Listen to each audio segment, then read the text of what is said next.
Halo, assalamualaikum. Balik lagi bareng aku Ria. Gimana nih kabar teman-teman semuanya? Sehat-sehat selalu ya. Nah, baik, malam ini aku mau coba sharing 5 tabungan yang sebaiknya dimiliki ibu rumah tangga. Nah, buat yang pengen tahu pembahasannya, boleh simak video ini sampai selesai. Dan yang belum subscribe, boleh subscribe dan nyalakan loncengnya dari sekarang biar nanti dapat pemberitahuan kalau ada video terbaru dari aku. Baik, langsung aja yang pertama, tabungan yang sebaiknya dimiliki ibu rumah tangga yaitu tabungan dana darurat. Nah, ini tabungan yang sangat penting. Karena apa? Kalau kita punya tabungan dana darurat, insya Allah bisa menghindarkan kita dari yang namanya hutang. Kita gak pernah tahu apa yang akan terjadi nanti, amit-amit ya. Misalkan suami kehilangan pekerjaan, tidak punya penghasilan, atau mungkin amit-amit ya, kita membutuhkan biaya yang besar untuk berobat. Nah, kalau ada tabungan dana darurat, kita bisa pergunakan tabungan tersebut.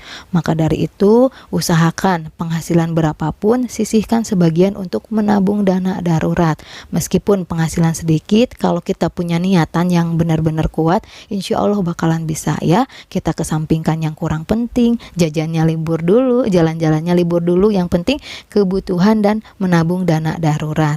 Nanti kalau misalkan penghasilan lagi lumayan, boleh silahkan atur-atur lagi ya, sebagian untuk memenuhi keinginan, untuk menabung, dan untuk kebutuhan. Kemudian yang kedua yaitu tabungan pendidikan.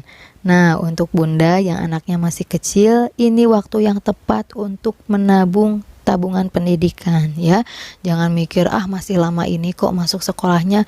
Nah, justru mumpung masih lama, jadi kita nabungnya tidak terlalu tidak terlalu berat. Beda halnya kalau misalkan nih tahun depan anak mau masuk sekolah, nabung dari sekarang cuma punya waktu 1 tahun, pasti akan kejar-kejaran nabungnya ya, sama waktunya udah mepet, otomatis harus nabung dengan nominal yang lumayan besar. Kalau jaraknya misalkan masih jauh 5 tahun atau mungkin 3 tahun, kita akan lebih ringan menabungnya. Maka dari itu ayo cicil tabungan pendidikan anak dari sekarang ya.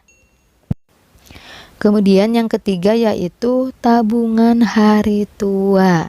Nah, mumpung kita masih produktif, masih menghasilkan, ayo sisihkan sebagian untuk tabungan hari tua. Meskipun kita punya anak, pastilah anak juga bakal ngebiayain kita, akan berbakti. Cuman kan kita nggak tahu apa yang akan terjadi nanti.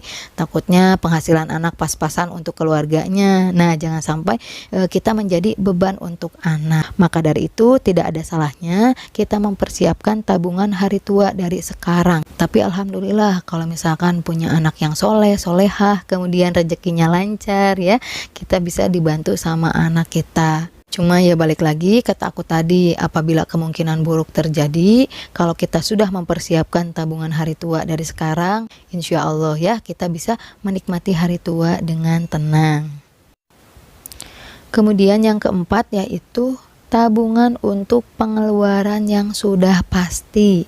Nah, kalau misalkan bunda udah pasti nih tiap bulan akan selalu ada kondangan, atau mungkin pasti tiap tahun itu bayar pajak kendaraan cukup besar. Nah, siapkan anggarannya biar nanti pas kondangan atau mungkin pas bayar pajak kendaraan gak mesti ngambil dari tabungan dana darurat. Karena apa? Fungsi dari tabungan dana darurat bukan untuk pengeluaran yang udah kita ketahui, tapi untuk pengeluaran yang mendesak. Jadi ayo, kalau bunda punya pengeluaran rutin, siapkan anggarannya rutin, sisihkan mau itu tiap hari atau mungkin tiap minggu biar kerasa ringan dan tabungan dana darurat aman, tidak keambil-ambil ya.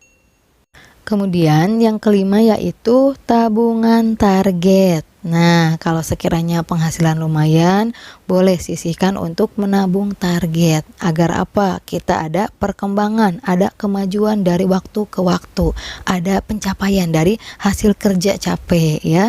Misalkan nih tahun ini punya target pengen kebeli kendaraan, pengen kebeli logam mulia, silahkan ya sisihkan untuk menabung target.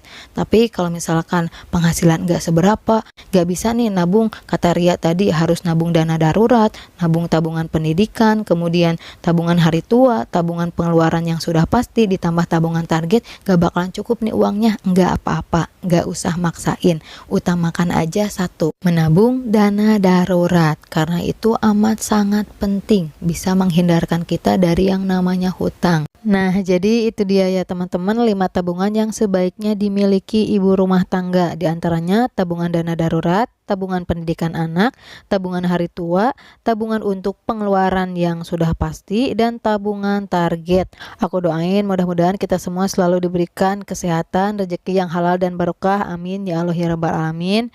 Cukup sekian pembahasan di episode ini. Sekali lagi aku nggak ada niatan untuk menggurui. Mohon maaf apabila banyak salah kata. Kalau suka dengan video ini, boleh like, komen, dan subscribe. Wassalamualaikum warahmatullahi wabarakatuh. Sampai jumpa di video berikutnya.